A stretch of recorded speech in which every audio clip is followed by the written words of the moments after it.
up, everybody? It's KelseeBrianaJai here with two palettes and one look.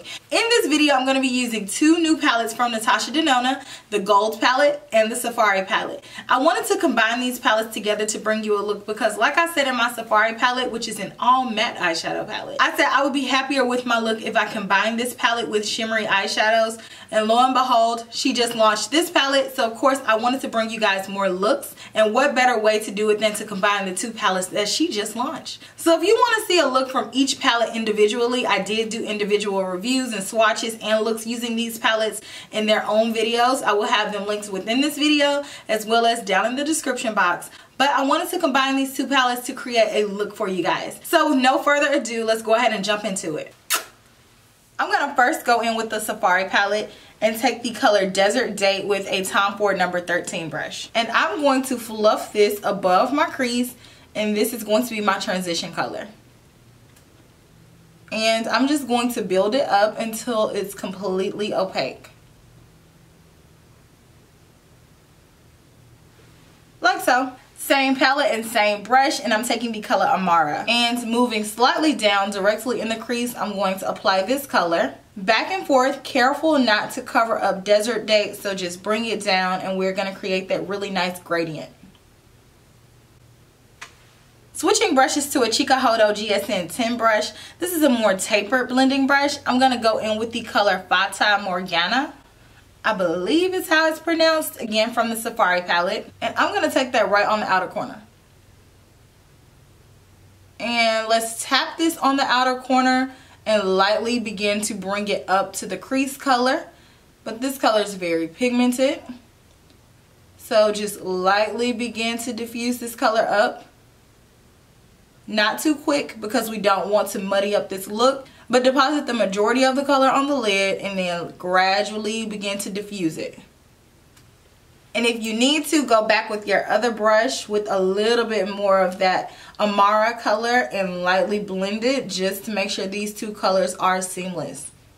Not a whole lot, just the tip of the brush. Now let's dip into the Gold palette, and I'm going to take a flat shader brush. This is a MAC 242 brush, and pick up a bit of the color Aurum. I'm going to apply that right on the inner corner.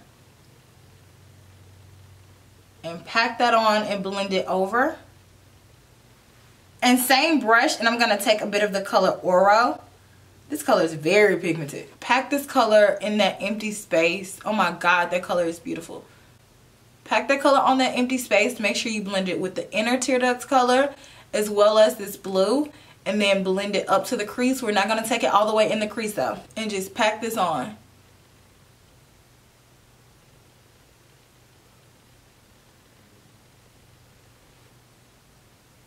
So this may take a minute. Sometimes blending shimmers to mattes and making it seamless requires you to go back in with the matte color, then back in with the shimmer color, just so there's no line of demarcation. But that's okay, take your time. Okay, so I've added finishing touches on my face, so let's go ahead and finish off our eye look. Dipping back into the Gold palette, I'm going to take a pencil brush and go back with the color Aurum. Let's pop this down here on the inner corner. So I took this color out a little bit further than I normally do. I took it to about the middle. And across the rest of the lower lash line, same pencil brush, just kind of wipe it off a little bit, and I'm going to dip into Python. And very, very carefully apply this to the remainder of the lower lash line and make sure to connect it to the top. And I'm just going to make sure to buff this out so it's no harsh edges.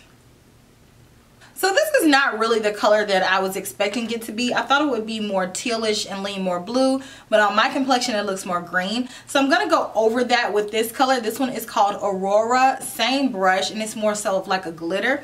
And right where I applied this color, I'm just going to tap on top of it with Aurora very carefully just to shift it back blue.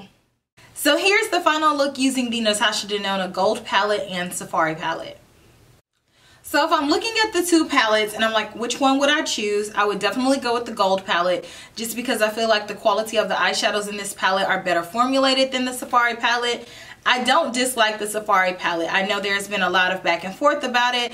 It's a very polarizing palette. I like the palette, but the eyeshadows in here, like I said in my initial review, they're very dry. And you really have to be careful when selecting the colors in here. because if you pick the wrong colors, you'll get a really muddy look. So you just have to really be careful in your color selection, and you can't overly build up these eyeshadows. If you continuously pack and pack and pack and pack and pack on the color, it's going to do the opposite of what you want it to do. You're probably packing on the color because you want to build the opacity. Instead, with this type formulation, you keep packing it on and then it's just going to make holes in the eyeshadow. So you really cannot overwork these eyeshadows. I think overall this eyeshadow palette is a little bit more difficult to navigate. The mattes in her gold palette are not the same formulation as the mattes in the Safari palette. If you all have tried her Tropic palette, I feel like the eyeshadows are formulated the exact same way. So let me know what you all think about this look. Do you plan on picking up either one of these palettes? Make sure you check out my initial review for both of these. So I hope that you all enjoyed this video. Make sure you give it a thumbs up and make sure you comment and subscribe before you leave. And I will talk to you all in my very next video. Smooches.